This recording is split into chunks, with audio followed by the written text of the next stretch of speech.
예, 오늘 재무행정이죠.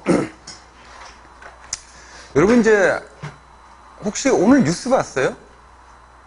오늘이나 어제 뉴스에 오늘부터 이제 국회가 시작이 되는데 이 국회에서 오늘부터 하는 중요한 일이 뭐라고 혹시 들은 바 없어요? 10월 한 말이나 뭐 요때쯤 10월 예산국회라 그러죠?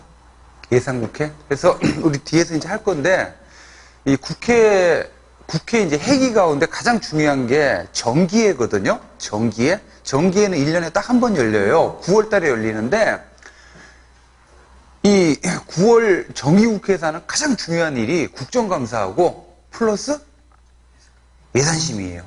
내년도 예산. 그래서 이제 이 예산심의의 출발은 이제 대통령이 예산안에 대해서 이렇게 설명하는 이걸 이제 네 글자로 시정연설이라고 그러거든요. 그래서 오늘 시정연설 한다는 거 뉴스에 잠깐 나온 것 같은데 뒤에서 할 겁니다. 자, 445페이지.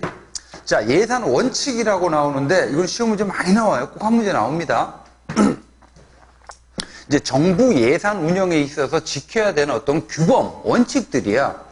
자, 여기서는 전통적 예산 원칙이라고 돼 있죠? 전통적 예산 원칙. 이건 무지하게 중요해요. 자, 쭉 나열이 돼 있는데 8가지가 나열이 돼 있어. 그래서 이건 일단 앞글자 따서 무조건 외우셔야 돼. 뭐 저 같은 경우 이렇게 했는데 공명, 완, 단, 한, 통, 뭐 사정 이런 식으로 알아서 8글자. 자, 이 8가지가 전부 다 무슨 원칙이에요? 전통적 예산 원칙이라는 거야. 전통적 예산 원칙. 자, 그러면 이제 그 표 상단에 보시면 전통적 예산 원칙의 중요한 특성은요. 2글자로 꼭 기억하세요. 통제. 통제에다 동그라미. 자, 그러면 이 8가지 전통적 예산 원칙이 지향하는 바가 2글자로 뭐라는 거예요? 통제라는 거야. 자, 이 전통적 예산 원칙은 19세기, 여러분 19세기가 입법국가 시절이죠? 입법국가라는 게 뭐예요?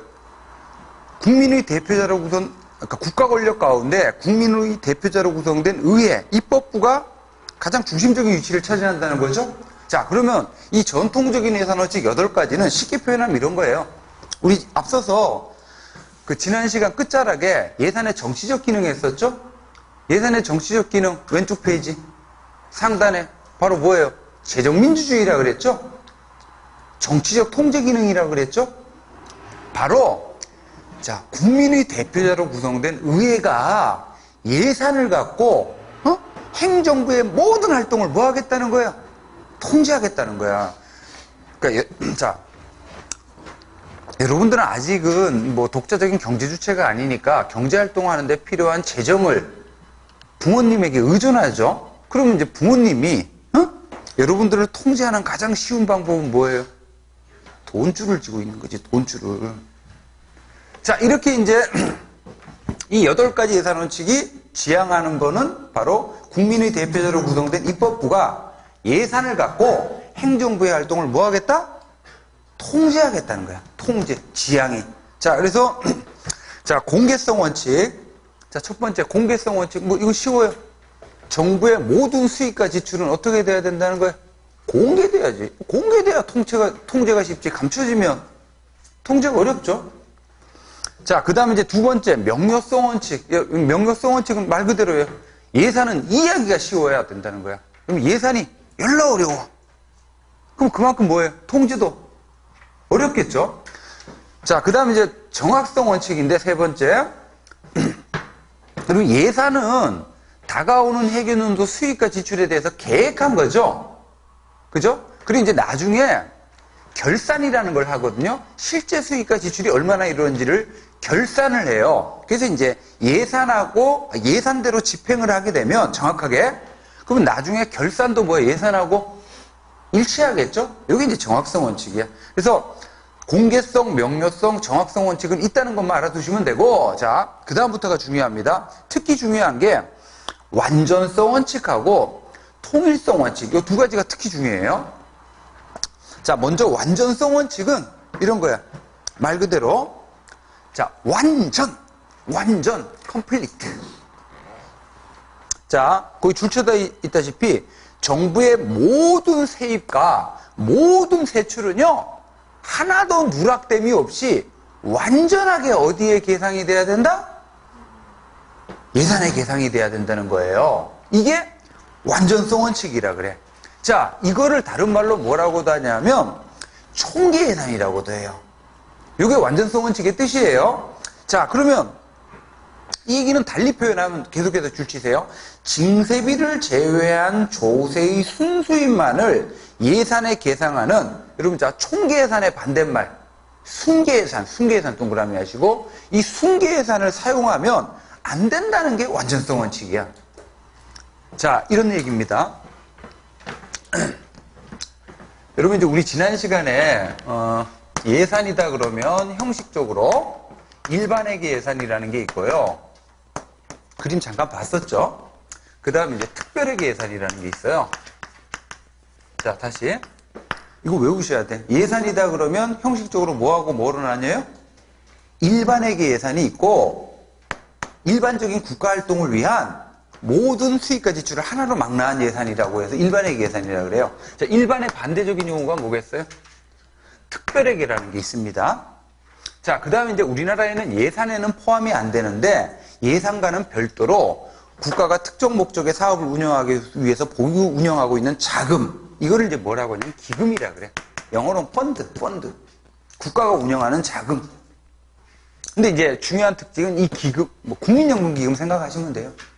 이 기금은 예산에 포함이 안 돼요. 예산과는 별도로 운영이 돼요.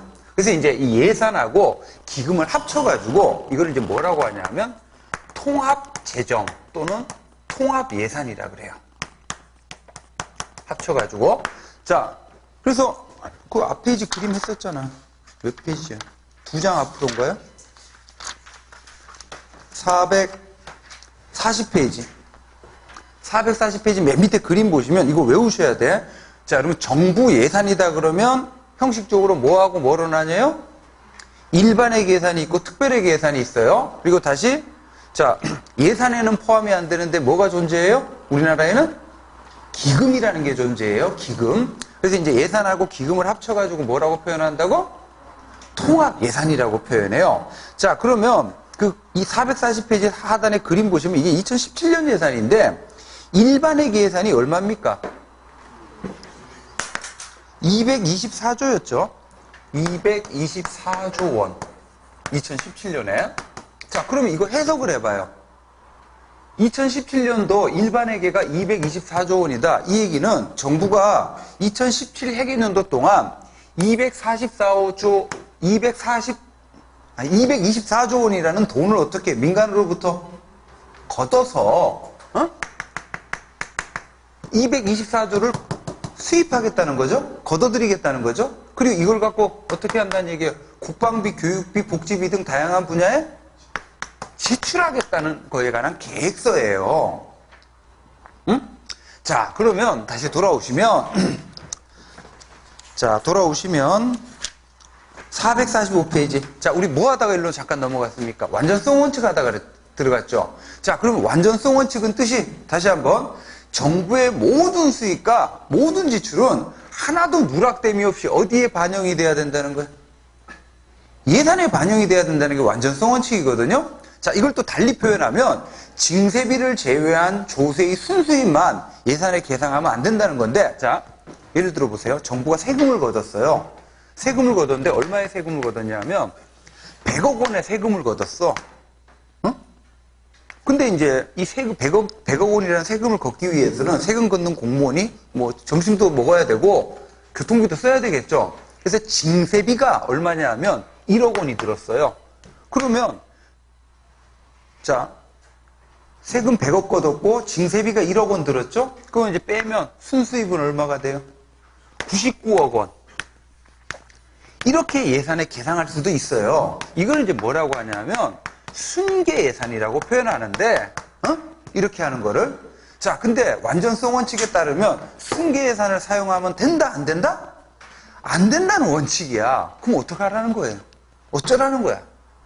자, 이 100억 원은 그대로 어떻게 해요? 완전하게 세입 예산에 계상하고, 그러면 이 증세비 1억 원 어떻게 하라는 거야? 별도로 세출 예산에 계상해서 써야지 뭉뚱그려가지고 순수익 99억 원 이렇게 하지 말라는 거예요. 이렇게 하다 보면 이 과정에서 공무원들의 횡령이나 남용이 있을 수가 있거든. 이게 무슨 원칙?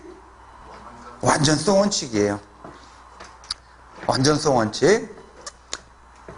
자, 그러면 이제부터는 뭐가 중요하냐면 예외가 중요해. 예외에다, 자, 완전성 원칙의 예외에다 형광펜, 네모. 예외는 다 암기하셔야 돼요. 자, 다시. 여러분, 순기예산을 사용하지 말라는 게 완전성 원칙이죠? 그러면 이 순기예산 이 자체는 뭐가 되겠어요? 완전성 원칙의 예외가 되는 거지. 그래서 그 예외에, 맨 끝자락에 보시면 비읍번에 순기예산이라고 있죠? 줄쳐 두시고. 자, 그 다음에 예외에서 중요한 게 기금이야, 기금. 기금도 체크하시고. 여기 보세요. 우리나라는 중요한 특징이 기금이라는 게 있는데 기금은 예산에 포함이 돼야 안 돼요. 포함이 안 되잖아. 우리나라에서는 이 기금은 예산 외로 운영을 해요. 그래서 완전성 원칙 예외라 그래요. 자, 그 다음에 이제 두 가지는 좀 암기를 하셔야 되는데 국가의 현물 출자, 외국 차관의 전대. 요거는 그냥 좀 외우세요. 이건 그냥 좀 외우셔야 돼. 자, 그래서 다시 완전성 원칙의 의미 알았죠? 의미. 그 다음에 이 완전성 원칙의 예외 몇 가지? 방금 언급했던 네 가지는 꼭 기억하셔야 돼. 기금, 국가의 현물 출자, 외국 차관의 전대, 그리고 순기예산. 자, 그 다음에 동그라미 5번이 더 중요한데요. 통일성 원칙으로 갑시다. 예산 통일성 원칙이라고도 하는데, 자, 이건 이런 뜻이에요. 여기 보시면,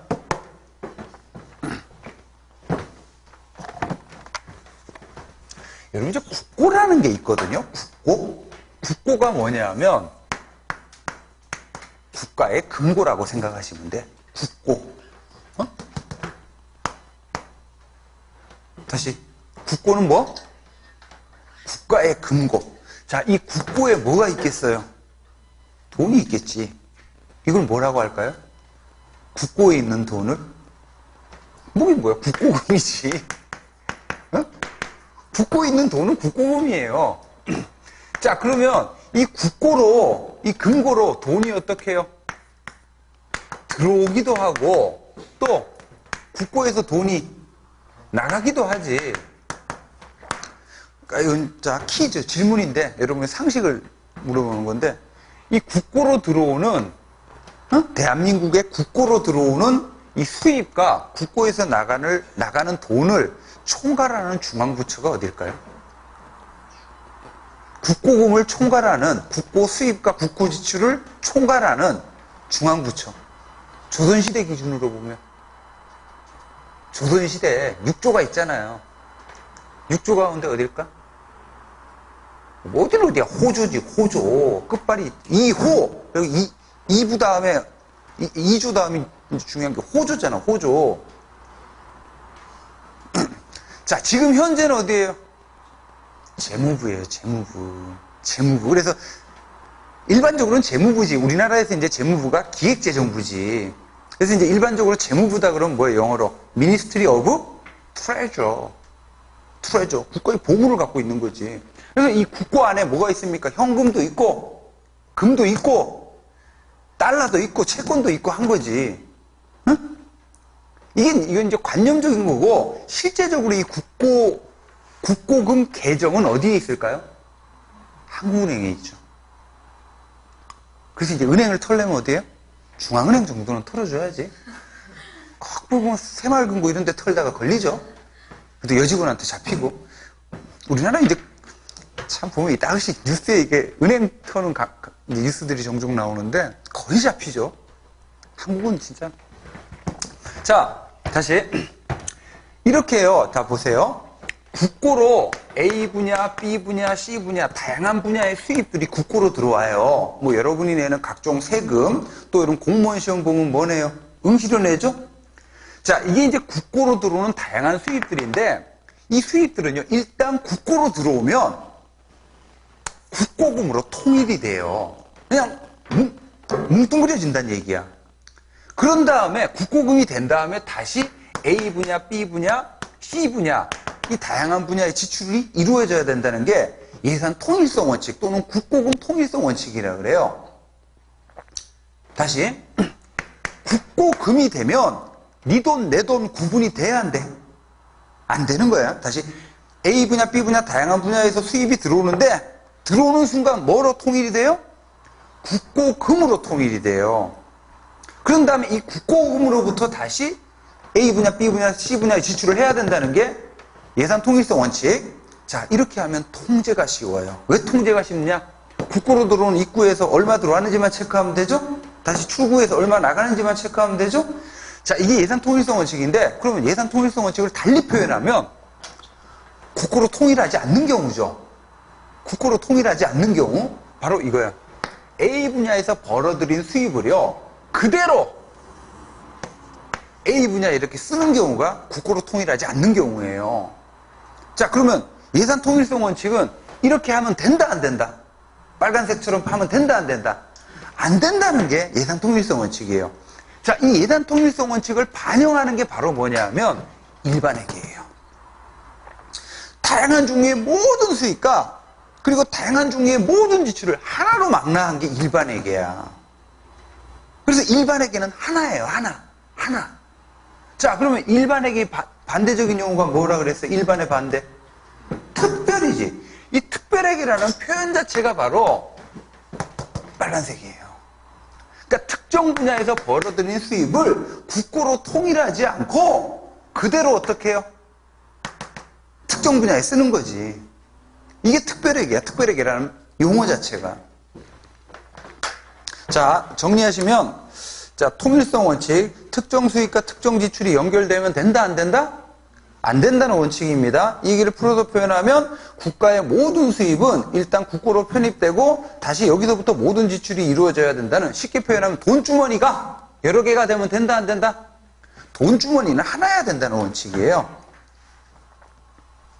자, 그러면 잠깐만요. 그럼 예를 들면, 자, 이 국고 통일성 원칙을 하는 이유는 뭐 때문이에요? 두 글자로? 통제.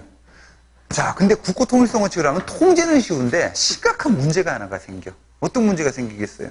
예를 들어가지고 어떤 집에서 엄마가 있고 아빠가 있고 아들이 있고 딸이 있는데 각각이 사업을 해요. 엄마는 삼겹살집을 하고 아빠는 카센터를 하고 딸은 화장품 가게를 해. 그럼 이 집에서 국고 통일성 원칙 한다. 그럼 안방에다 금고 하나 만들어 놓고 그날 아빠가 카센터에서 번 돈 어떻게 해요? 국고로 들어오는 거지. 금고로. 엄마가 삼겹살에서 번 돈 금고로 들어오는 거지. 금고로 들어오는 순간 네 돈 내 돈 구분이 돼야 안 돼? 안 돼요. 그 다음에 어떻게 합니까? 그 다음날 엄마는 금고에서 돈꺼내다가 돼지고기 사고 아빠는 금고에서 돈꺼내다가 자동차 부속 사고 이렇게 하면 얼마 들어왔는지 얼마 나가는지 체크만 하면 되기 때문에 통제가 쉬운데 심각한 문제. 어떤 문제가 생길 것 같아요? 이렇게 하다 보면 한 달간 엄마가 카센터는 아빠가 있구나. 한 달간 엄마가 삼겹살집을 해가지고 얼마의 수익이 생겼는지 손해가 생겼는지 파악하기가 어려워요. 쉽게 말하면 특정 사업의 재정 수지를 여러분 수지가 뭐야? 수지는 용인 옆에 있죠? 자, 수지는 플러스 마이너스를 말해. 플러스 마이너스. 응? 다시. 그래서 특별회계를 하는 이유는 뭐겠어요? 특별회계를 하는 이유는 국가가 수행하는 특별회계라는 말이 특정 분야의 수입을 그대로 특정 지출에 쓰는 거잖아. 그럼 특별회계를 하는 이유는 뭐겠어요? 국가가 수행하는 특정 사업에 뭐를 명확하게 파악하려고? 재정 수지를 명확하게 파악하려고. 손해가 플러스가 얼마인지 마이너스가 얼마인지. 그래서 이 특별회계가 바로 우리 전에 4대 정부기업 외워두시라 그랬죠. 정부가 수행하는 수익성 있는 4개의 사업, 우체국 예금, 우편, 조달, 양국관리. 이게 바로 특별회계예요. 계속해서 반복될 겁니다. 자, 통일성 원칙 예외 보세요. 예외에다 형광펜 네모하시고 예외에다 형광펜으로 네모. 자, 통일성 원칙의 예외 먼저 뭐 나옵니까? 특별회계 나오죠? 그 다음에 얘도 기억하셔요. 기금. 그럼 기금도요. 어떻게 해요? 여러분이 달달이 국민연금 보험료 내죠? 그 다음에 그 보험료가 국민연금 기금으로 들어가죠? 이 국민연금 기금 가지고 국방비에 써요, 못 써요? 못 쓰지. 어디에만 씁니까, 오직? 여러분 이제 퇴직한 다음에 퇴직연금 지급하는 데 쓴다고. 이것도 특정수익과 특정지출이 연결되어 있죠? 자, 그 다음에 계속해서 목적세. 목적세에다 줄치시고, 교통세. 이렇게 연필로 써두세요. EX. 교통세. 그럼 목적세라는 게 말이 뭡니까? 지출의 용도가 미리 정해져 있는 거예요. 그럼 교통세로 거둔 거는 오직 어디에만 쓰는 거예요? 교통 분야에만 쓰는 거지. 자, 그 다음 이제 수입대책경비라는 게 있습니다. 이건 이제 나중에 또 할 거고, 있다는 것만 좀 알아주세요. 자, 그래서 여러분, 완전성 원칙하고 특히 통일성 원칙은 많이 중요해요. 자, 그 다음, 여섯 번째, 사전득일 원칙은 쉬워. 자, 예산은 집행되기 전에 국민의 대표자인 입법부에 뭐를 받아야 된다? 심의 의결을 받아야 된다는 거예요. 이게 사전의결 원칙이야. 자, 거기서도 예외에다 네모하시고, 형광펜으로. 예외하시고 쭉 뭐 체크만 하세요. 준예산, 공공기관 예산, 예비비 지출, 사고 2월 전용 이런 것들은 자 국회 의결 받고 한다, 안 받고 한다, 안 받고 하는 것들입니다. 이건 이제 뒤에서 차례대로 나오면서 보시면 되고 자 7번째 한정성 원칙 얘도 중요한데 한정 쉽게 말해서 한정 어떻게 하라는 거예요? 정해진 대로 쓰라는 거예요. 정해진 대로. 자, 이런 겁니다. 이제 예산은요, 자, 정해진 목적이 있고 정해진 금액이 있어요. 예를 들어 2017년도, 자, 2017년도 행안부 예산을 이렇게 보면, 여기 이제 예산 내용이 있겠죠? 예를 들어 뭐, 인건비에 100억, 사무용품 사는데, 사무용품비에 뭐 10억, 이런 식으로 정해져 있어요. 자, 그러면, 한정성 원칙은 이런 뜻은 이런 거야. 세 가지야. 정해진 목적에, 정해진 금액을, 정해진 시기에 쓰라는 거야. 세 가지. 자, 그럼 이거 해석해봐요. 지금 이 100억이라는 돈은 어떤 목적에 쓰라고 정해져 있어요? 인건비에 쓰라고 정해져 있잖아. 이 100억을 사무용품비에 쓰면 돼요, 안 돼요? 안 돼요. 어? 자, 이번엔 거꾸로 다시. 인건비에는 얼마만 쓰라고 정해져 있어요? 100억만 쓰라고 정해져 있잖아요. 이거 초과해서 쓰면 돼요, 안 돼요? 안 되지. 그 다음에 이거 언제 쓰라고 정해져 있어요? 2017 회계연도 내에 쓰라고 정해져 있잖아요. 이게 바로 한정성 원칙입니다. 다시 정해진 목적, 정해진 금액, 정해진 시기에 쓰라는 거예요. 여러분 이런 한정성 원칙을 부과하게 되면 행정기관이 예산을 운영하는 과정에 재량이 완전히 어떻게 돼요? 박탈되는 거지. 그래서 통제를 쉽게 해요. 자, 한정성 원칙 보시면 동그라미 기역번 먼저 자 다른 목적에 쓰는 경우가 있어요. 예외에다 네모하시고 정해진 목적이 아니라 다른 목적에 쓰는 경우가 있는데 이걸 이용과 전용이라 그래. 이용과 전용.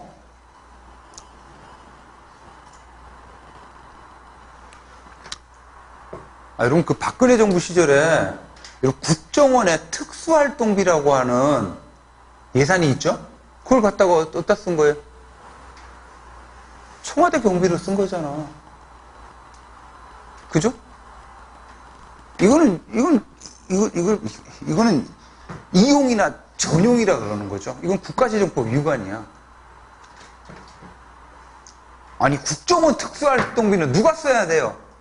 국정원이 써야지. 근데 왜 청와대에서 갖다가 써? 자, 그 다음에 자 정해진 금액을 초과해서 쓰는 경우가 있어요. 예외에다 역시 형광펜으로 네모. 자, 예비비 체크하시고 추가 경정 예산 체크하시고. 자, 그 다음 이제 회계연도 내에 써야 되죠? 이건 이제 회계연도 독립원칙이라 그러거든요. 자, 이거의 예외에다가 역시 형광펜 2월 계속비, 관연도 수입 지출, 앞당기와 충당 사용 이런 것들은 다 회계연도를 넘겨서 쓰는 이런 제도들입니다. 자, 그 다음 마지막 단일성 원칙 쉬워요. 예산은 하나여야 된다는 거야. 여러분 자, 예산은 하나여야 통제가 쉽지 예산이 여러 개가 되면 복잡해져 가지고 통제가 그만큼 어려워지는 거죠. 자, 역시 이것도 예외에다 네모하시고 여러분, 일반 회계는 하나 개예요? 둘이에요? 하나지. 장부가 하나예요. 하지만 특별하게 마다마다 독자적인 예산 장부가 존재해요. 기금도 뭐예요? 국민연금기금, 남북교류협력기금, 뭐 수출보험기금, 마다마다 이제 따로 존재하는 거지. 그리고 이제 추가경정예산, 추가경정예산도 이미 성립된 예산을 새롭게 또 만드는 거죠. 자, 하여간 이 전통적인 예산원칙 8가지 무지하게 중요하고 지향하는 바는 두 글자 뭐요? 통제. 이걸 꼭 기억하세요. 자, 다음 페이지 보시면 446 현대적 예산원칙이라고 있는데 여기 현대적에다 동그라미 하시고 요거는 의미 정도만 알고 계시면 돼요. 다시 여러분 전통적인 예산원칙이 19세기 입법국가 시대에 국민의 대표자인 입법부가 예산을 갖고 행정부의 활동을 뭐 하겠다? 두 글자? 통제하겠다는 건데 바로 재정민주주의를 실현하겠다는 건데 근데 이제 보세요. 19세기만 하더라도 입법국가 행정이 단순했죠. 근데 이제 20세기가 되면 행정국가가 되죠. 이게 이제 현대적인 예산원칙인데 자, 정부의 역할과 기능이 커져요. 행정국가에서는 정부의 역할과 기능이 커진다는 얘기는 달리 표현은 정부가 쓰는 돈도 많아진다는 얘기지. 그럼 이제 통제 합법성도 중요하지만 확대된 재정 자원을 낭비 없이 효율적으로 써야 될 필요가 있겠죠? 그러기 위해서는 어떻게 해야 돼?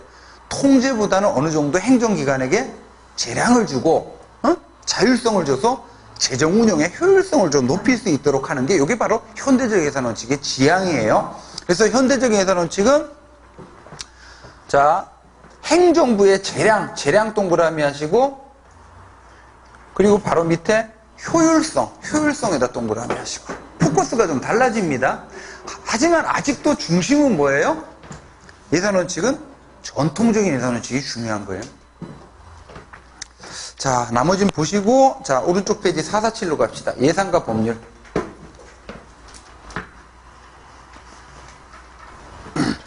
예산과 법률인데, 여러분 좀 전에,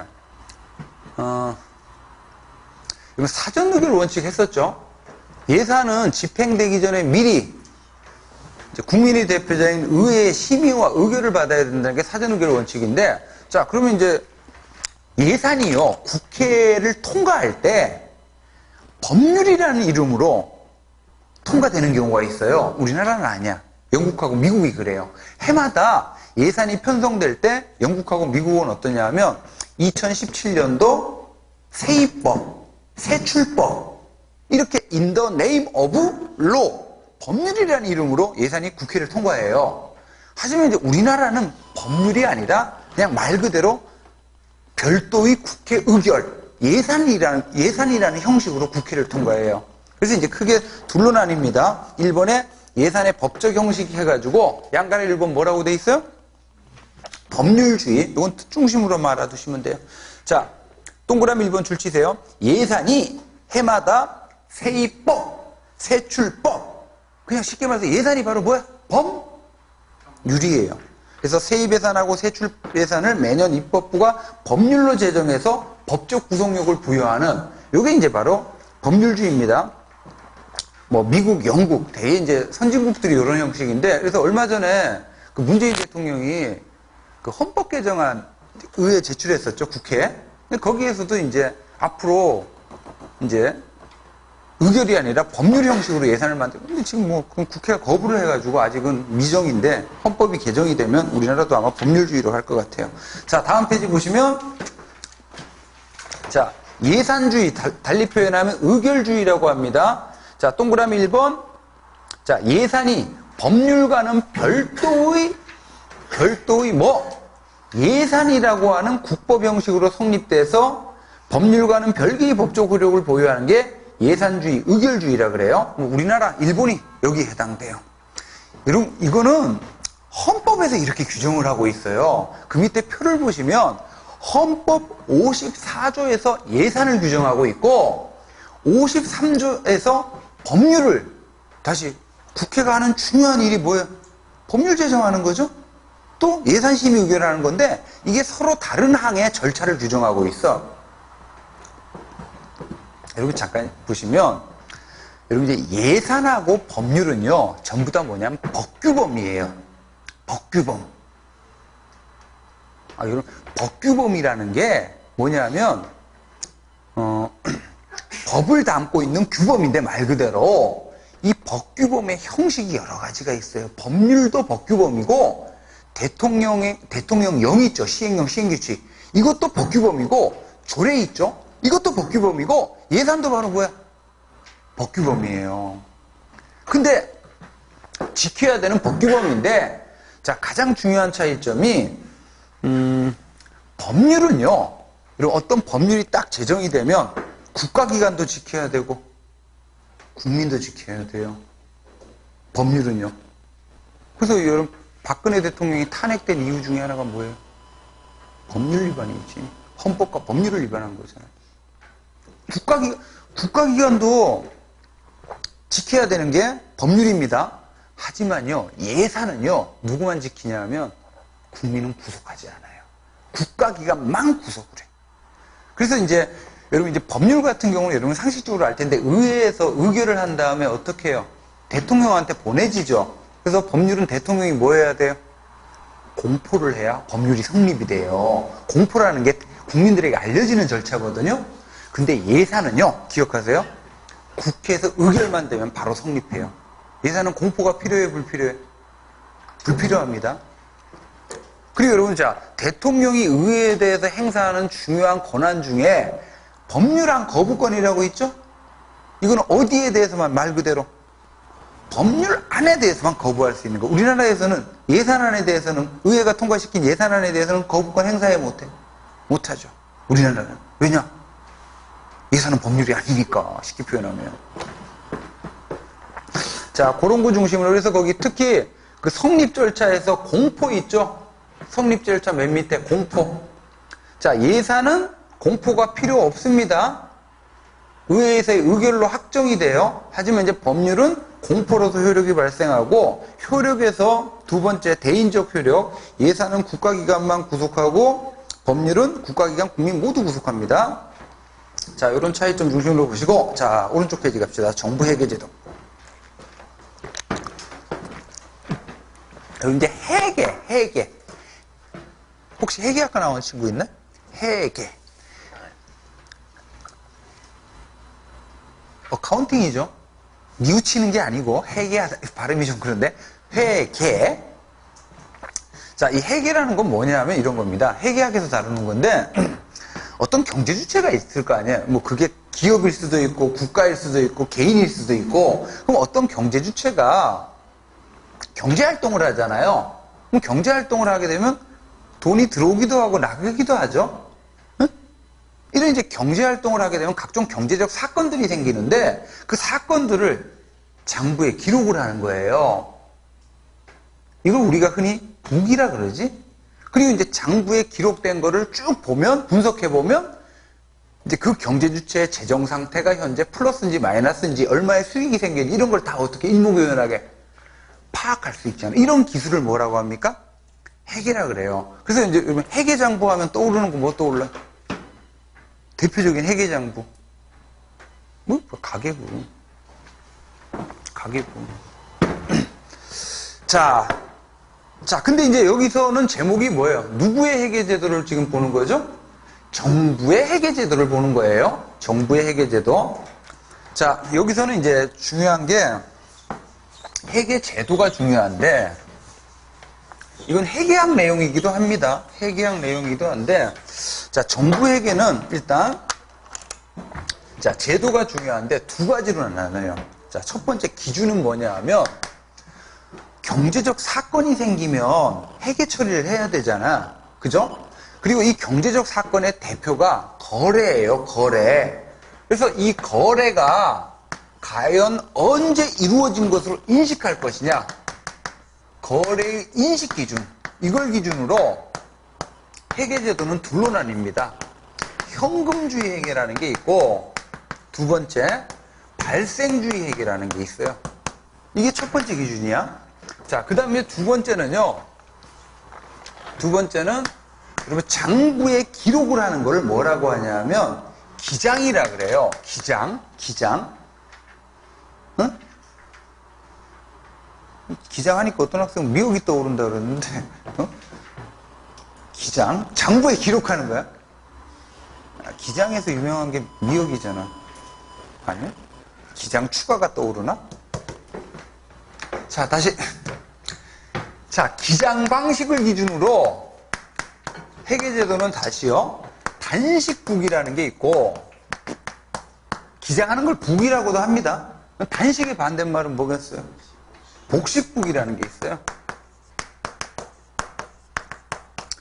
자, 그럼 먼저 요거부터 봅시다. 거래 인식 기준으로 이제 현금주의, 발생주의 회계로 나뉘는데, 이건 쉬워요.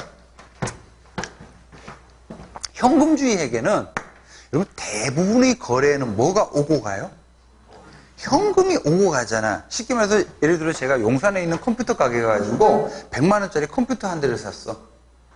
컴퓨터 한 대를 사면서 제 주머니에서는 얼마의 돈이 나가요?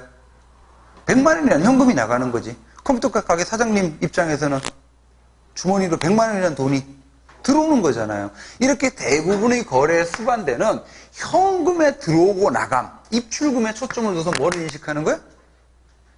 거래를 인식하는 거예요. 요걸 현금주의 회계라 아주 쉽죠?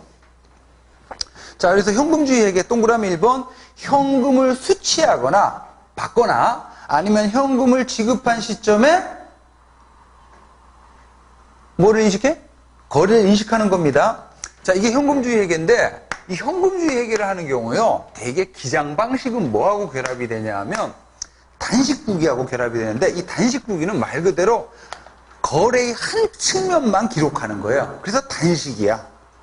뭐 단식부기의 대표적인 예가 아까 잠깐 언급했던 가계부 생각하면 돼요. 가계부 항목이 어떻게 되어 있어요? 입금, 출금, 잔고. 여러분이 갖고 있는 입출금 통장도 단식부기야. 그래서 현금 출납장 같은 거 있죠? 현금 출납장 같은 게 대표적인 단식북이에요. 현금 얼마 들어왔느냐, 얼마 나갔느냐, 이것만 기록하는 거잖아. 자, 다시.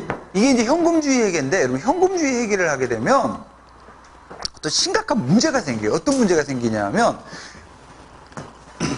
자, 현금 거래는 거래로 인식이 되겠죠. 근데 여러분, 현금 거래도 있겠지만, 거래에는 외상 거래도 있잖아요. 신용거래도 있잖아. 그러니까 예를 들어 컴퓨터 가게 사장님하고 저하고 잘 알아. 그래갖고 제가 어떻게 하냐면 컴퓨터 가게 사장님한테 외상으로 어떻게 해요? 컴퓨터 한 대를 사왔어요. 현금 오고 간 거 있어 없어? 없죠. 하지만 실질은 어때요? 실질은 보세요. 외상으로 컴퓨터 한 대를 사왔어요. 저는 컴퓨터라고 하는 현물 자산이 100만 원짜리가 하나 생겼죠. 동시에 뭡니까? 컴퓨터 가게 사장님한테 줘야 될 돈 100만 원. 이걸 미지급금 또는 부채라 그래요. 이게 생긴 거잖아. 그리고 또 컴퓨터 가게 사장님 입장에서는 거꾸로 컴퓨터라고 하는 100만 원짜리 현물 자산이 하나가 줄었죠? 동시에 뭐예요? 저한테 받아야 될 돈 100만 원. 이거 채권이죠? 어? 이걸 미수금이라 그러지. 이게 생긴 거지. 다시 현금 거래를 하게 되면 이런 외상 거래나 미수금, 미지급금 이런 것들 다 포착이 돼야 안 돼요? 안 돼요. 그래서 거기 체크합시다. 자, 단식부기가 적용이 되고 기육번 표 안에 449페이지 현금주의 회계를 하게 되면 외상거래 줄쳐두시고 니은번에 미지급금, 미수수익 다 줄치시고 감가상각 이런 게 다 인식이 돼야 안 돼? 안 됩니다. 이건 감가상각이라는 게 다 알죠? 예를 들어 자, 여러분이 자, 최신 핸드폰 아이폰 100만 원짜리 하나를 샀어. 얼마 주고 샀어요? 100만 원 주고 산 거잖아요. 그럼 얘 지금 현재 가치는 얼마입니까? 100만 원이지만 얘가 시간이 지나면서 가치가 떨어지죠. 거기에 돈 지불한 바 있어 없어? 없잖아. 이런 것들 거래 인식이 안 된다고. 자, 장단점 봅시다. 현금주의. 현금주의를 하는 가장 큰 장점은요, 이해가 쉬워요. 이건 초딩도 해. 왜? 현금 얼마 나가는지, 현금 얼마 들어왔는지만 체크하면 되잖아. 그래서 절차와 운영이 간편하고 이해가 쉽다는 점. 그 다음에 동그라미 2번. 현금 입출금은 자의적이야, 객관적이야, 주관적이에요? 객관적이지. 얼마나 객관적이야. 그래서 뭐를 쉽게 합니까? 통제를 쉽게 하는 게 장점이에요. 자, 근데 문제점이 있죠. 단점. 가장 큰 문제점이 이거예요. 자산과 부채를 효율적으로 관리를 하지 못해요. 그러니까 현금주의 얘기를 하다 보면 현재 이 자산 상태, 부채 규모 얼마인지 제대로 파악이 돼야 안 돼? 안 돼요. 역시 이러다 보니까 동그라미 2번 같은 얘기입니다. 경영 성과 측정이 어려워요. 일정 기간 동안 경제 활동을 해서 얼마의 수익이 생겼는지, 손해가 생겼는지 이런 것들이 제대로 파악이 안 돼.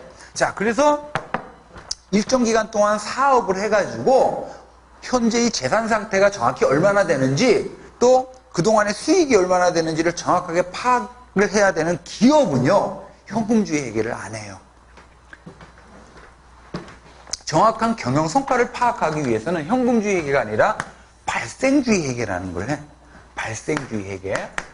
자, 이 발생주의 회계는 현금의 입출금과는 전혀 상관이 없어요. 다시, 현금의 입출금과는 상관없이 실질적인 수익이나 실질적인 비용이 발생한 사건이 있죠. 사건을 중심으로 회계 처리를 하는 거야. 거래를 인식하는 거야. 쉽게 표현하면 자산의 증감 변동이라고 표현하는데, 그러니까 실질적인 거래의 발생, 이걸 달리 표현하면 자산의 증감 변동이라고 표현해요. 이걸 기준으로 거래를 인식하는 건데, 쉽게 여기 보세요. 이거는 좀 외우셔야 돼. 이 회계학에서 기본적인 내용인데, 여러분 자산이라는 표현이 있죠. 이 자산은 어떻게 구성이 되냐면 자본 플러스 부채로 구성이 돼요. 자, 그럼 여기 보세요. 자본이 일정한 상태에서 자산이 늘었다는 얘기는 뭐가 늘었다는 얘기예요? 부채가 늘었다는 얘기지. 자, 아까 보세요. 이게 이제 발생주의 얘기인데, 발생주의 얘기 같은 경우는 외상거래 같은 것들도 다 거래를 인식을 해요. 자, 예를 들어 제가 외상으로 아까 컴퓨터 한 대를 사왔지? 그러면 저 입장에서는 뭡니까? 100만원짜리 컴퓨터라고 하는 현물 자산이 증가한 거잖아. 동시에 뭐도 증가한 거예요? 미지급금 부채 100만원도 증가한 거지. 이런 식으로 거래를 인식하는 게 발생주의예요. 자, 그래서 발생주의 표 안에 동그라미 1번, 근원적으로 자산과 부채에 영향을 미치는 뭐를? 사건을 기준으로 거래를 인식하는 방식입니다. 자, 이 발생주의 회계를 하는 경우는요, 대개 기장 방식은 뭐와 결합이 되냐면, 뭐와 결합돼? 복식부기와 결합이 되는데, 자, 이 복식부기를 바로 뭐라고 하냐면 대차대조표라 그래요. 그래서 여기는 한 장을 넘기시면 대차대조표가 나올 거야. 복식부기. 한 장 넘기시면, 자, 여러분, 자, 대차대조표는요, 말 그대로, 자, 차변이 있고 대변이 있는데, 이쪽이 차변이고, 왼쪽이, 오른쪽이 대변이에요. 그래서 이제 이건 회계학을 좀 공부를 해야 되는데, 이 차변에 기록되는 계정 과목이 있고, 대변에 기록되는 계정 과목이 있어요.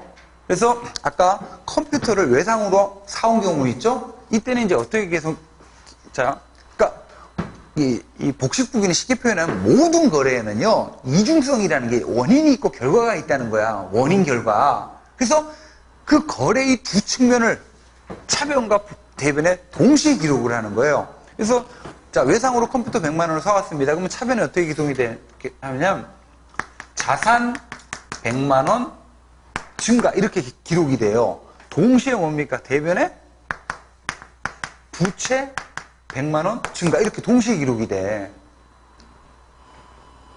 자, 그러면 나중에 뭐 예를 들어 한 달 동안 경제활동을 해요. 그래서 이제 대차대조표에 기록을 하는데, 그러면 쭉 이 차변에 계상된 금액을 토탈을 냈어. 그리고 대변에 계상된 금액을 이렇게 토탈을 냈어요. 그럼 그 값이 반드시 어떻게 해야 돼요? 같아야 돼요. 이걸 이제 뭐라고 하냐면 대차 균형의 원리라고도 해. 만약 여러분 이게 값이 같지 않다 그러면 뭘까요?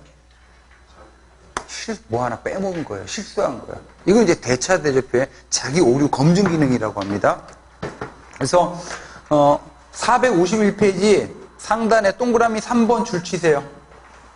자, 자산, 부채, 자본을 인식하여 거래의 이중성에 따라 거래를 차변과 대변에 계상하고, 자, 여기서부터 줄 차변의 합계와 대변의 합계가 반드시 일치하는 이거를 뭐? 대차 균형의 원리에 의해 자기 검증 기능을 수행한다. 이렇게 표현합니다. 자, 돌아오시면 449페이지. 449페이지. 자, 발생주의 다시 특징. 동그라미 2번에 기읍번 다 줄치세요. 외상거래 줄, 미지급금, 미수수익 줄, 감가상각 이런 거 줄. 이런 게 이제 발생주의에서는 다 인식이 되고 거래로 처리가 됩니다. 자, 장단점 보세요.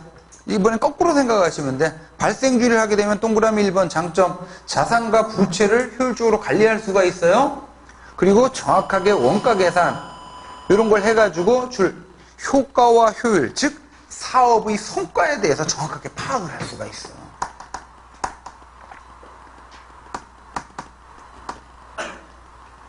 아니 예를 들어 요즘에 여러분 자동차 같은 거 살 때 현금 주고 삽니까? 대부분 뭐예요? 할부로 사잖아. 근데 만약 현금주의 하게 되면 저한테 그냥 자 2천만 원짜리 자동차를 2천만 원짜리 소나타를 소가 타는 차죠.